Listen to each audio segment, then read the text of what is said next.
Hello, this is Christina Wallace here, and today I'm going to talk about bare bone essentials that you need in order to start working with cold porcelain.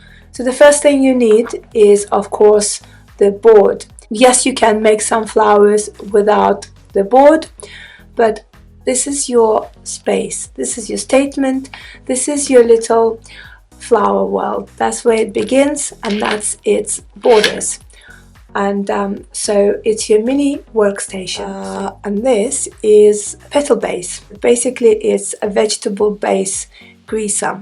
This greaser is very good for, well, what you would need it for is for greasing your board so that your cold porcelain doesn't stick to it. It doesn't have to be this. I find this really good and it smells nice and it lasts you absolutely ages. It costs about £3 and it lasts you like a year. After a while though, it starts going into those little kind of, I don't know, little grains. Not all of it, but sometimes it happens and sometimes it could be a bit annoying. So it's not 100% perfect. Some people I know use coconut oil and so on. So yeah, but basically something to lubricate your board. Okay, so the second to make appearance is clay. This is one of the clays that I use, cold porcelain clays that I use. It's one of the best. I wouldn't say it's the best. It's on a par for me with Flair. But Flair. You would need about 100 grams to make a flower of decent size, one of the key flowers. Step and the next player in our equipment little bidding game. So now we're gonna have to roll out some petals, leaves, whatever it is we're doing. Now, if your clay is slightly on a dry side, like this one, or worked with a bit, actually you could get away by just rolling it on the green board. Here you go. You roll it out, maybe not too thin, but you can kind of pick it off, place it back on, roll it out again, and so on. And yeah, getting thinner and thinner now, and it works nicely. But that's kind of an ideal world. Very often, especially if you use DIY cold porcelain, what happens is your cold porcelain sticks really badly. The thinner it is, the stickier it is, and harder it is to pick it up. So let's give it a try. First of all, without, see how thin it is. So I'm trying to pull it off, and with cold porcelain, this is an ideal cold porcelain for this.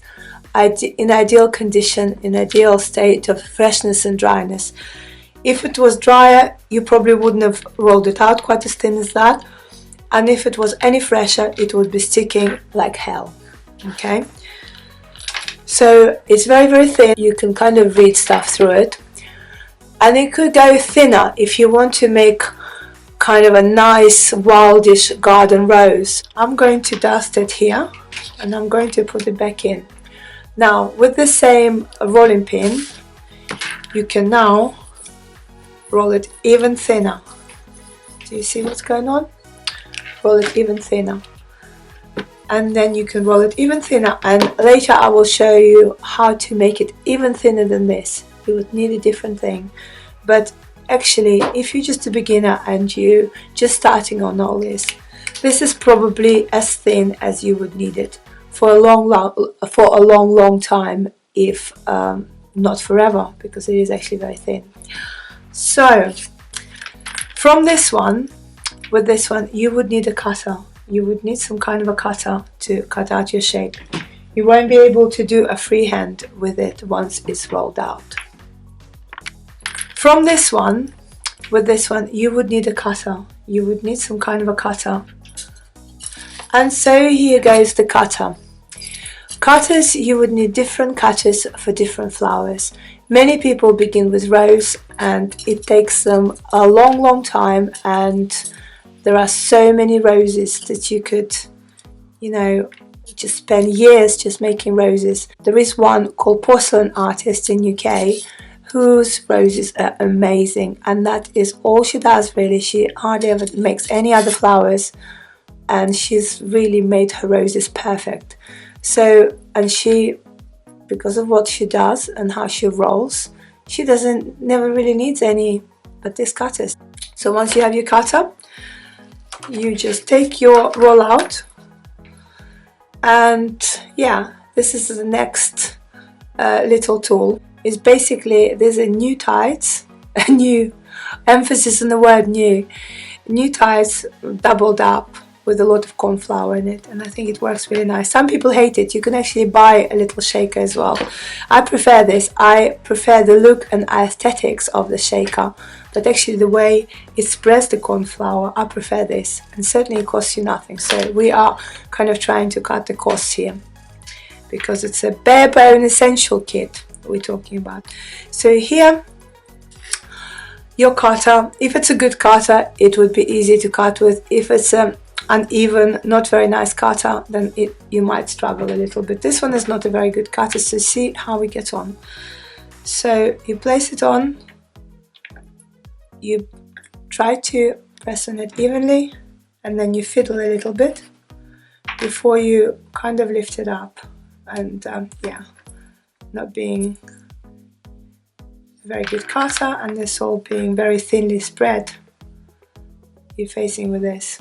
That's fine, because then you can bring in a next piece of equipment that is very cheap, very accessible, and very necessary in my opinion. And you do this, you do this. Okay, the luxury you don't have with sugar, huh? So this is so thinly rolled that by now re-rolling it probably not be worth it. And that's the specifics of this particular brand of Cold Porcelain. It's very wasteful, it's very hard to re-roll, and it gets very annoying for that reason, because it's not cheap either. So then you go back in there and you can thin it a little bit, okay? Now you're coming to needing another piece of equipment, and so this is your veiner. If it's a brand new one, always make sure you put a bit of petal base or similar on it. So then you vein it. Oops, this is a very bad veiner, which is why I've actually chosen for here, because that was my first veiner that was just really, I don't know what multi-veiner is, but looking back on it, because now I have all the veiners, it doesn't, I'm trying to, it's hard to relate to what one multi-veiner for petals would be, but actually this is what I used to use for so many different flowers. As you can see, it's not exactly rose, and it's not exactly peony, and it's not exactly any of those flowers, and it's a bit of everything. And if I'd looked at it now, I'd just laugh, but at the time I used it for everything, and I loved it because it was just slightly on the natural side. It kind of embraced all the flowers, and it was quite texturous as well. So it gave you, you know, it's not very well aligned. It was a very cheap veiner from eBay, probably a copy of someone's much better veiner, no idea. Not very well aligned, but a beautiful, beautiful veiner, and I bought it for £2 and I used it. So here you go. So that's my little, you know, petal. And no, I'm not crazy on how it looks now, but it certainly does the job. It gives you a nice definition, and I think that it's not bad. So I guess what I'm trying to say is that you need to find yourself a veiner that works for you. Don't go and spend loads of money. Now this whole thing is becoming very trendy, and people will charge you a lot of money for something that's, you know, worth a lot of money perhaps. But the bottom line is, take it easy buying stuff when you first start, just to see if you know, get a bug for it really, or else I'll just sit around, won't it? So anyway, so that's that. So now you have your petal. Now with Cold Porcelain, unlike sugar, you don't use a lot of wiring. You sometimes wire maybe outside layer, not even that sometimes. So now when I said that the petal has to go over something, petal has to go over the middle, and this is my standard middle for flowers, which I make bigger if I need to, but that's just like a standard small size that I have about 10 or 15 of sitting around at any one time. So this would be good for anything that you feel you need to wire. For example, if your petals are very tall, they might kind of flop, especially if they're not very thick. Or, you know, or if it's a outside crown of petals, if you make a nice peony, for example. So all of this, a 28 should take you forever and ever and ever, because with cold porcelain you do not use wires anywhere near as much as you do with sugar. A foam, I think you search under petal drying foam or something that has word foam in it, and there's a very shallow one. Let's see if I have one handy. No, I haven't. I'm going to try and overimpose it at the editing stage. Anyway, so that's that. This is something that I would say is not an absolute essential, but it's very, very useful. So I am going to leave it in my bare bones essentials. There are two things that help you to shape your petals to all kinds of shapes, and if you watch my videos you see just how much I use this tool. I use it for everything and then some. So yeah, this is an absolute must. I love this tool. This is a ball tool set.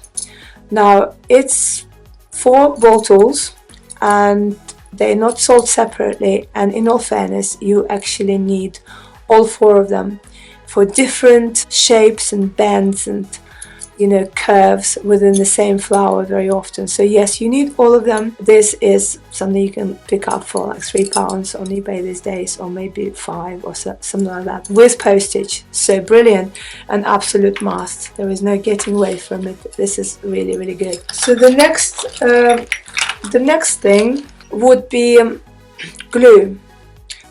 For this you just use a tacky glue.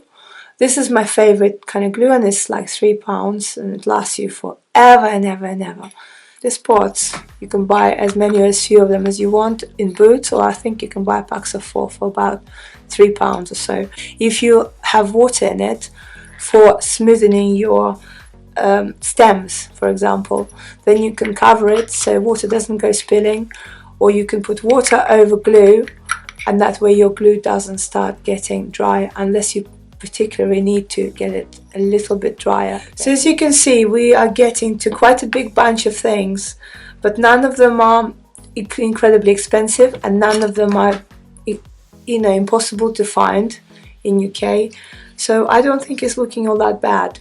There's one more thing that is mega essential. I don't know how it got lost, but yeah, basically it's when you're still shaping your petal. I mean, by now it's way too dry to do anything with, but when you're still shaping it at a certain level of dryness, or not dryness, when you're still shapeable, not now, again, you use your ball tools, you use your Dresden tools to curl it up, or what have you, whatever it is you need to do. You use your, what else?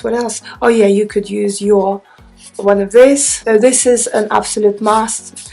Also, there are different ones, I swear, by this particular make, even though I don't remember what it is right now. There are different makes of this, and people tend to get on with different ones differently. I find that some of this do not work for me at all, and there are some also with little holes in the middle to actually ironically help you with flowers, making flowers, kind of putting your wire through the middle, and then the flower just sits there and you work with it without having to hold it. Well, I never made friends with those boards. All I did was to use them and then roll my cutouts over the holes because I've forgotten about them, and that was a pain. So anyway, so this is an absolute must, and that's just something to fiddle with the middles of flowers normally. And yeah, it's not a must, because you know you could use things like toothpicks, just really tweezers with different ends, and different ends do different jobs, and they are extremely cheap. So just get them and put them in your box. You are bound to need to use them at some point. Now, one other thing I wanted to to mention, I think this little stick is very, very good for smaller filler flowers. Almost irreplaceable, I'd say, but only for smaller filler flowers. For bigger flowers, I've never really used it, so it just, again, depends on how much you love filler flowers. Oh yeah, another one I've nearly forgotten. This is flower tape, and it's not the most important thing in our bare bone kit, but it is important. If you basically, it's as important as small wire. If you use wire, you have to have this. One without another won't make any sense.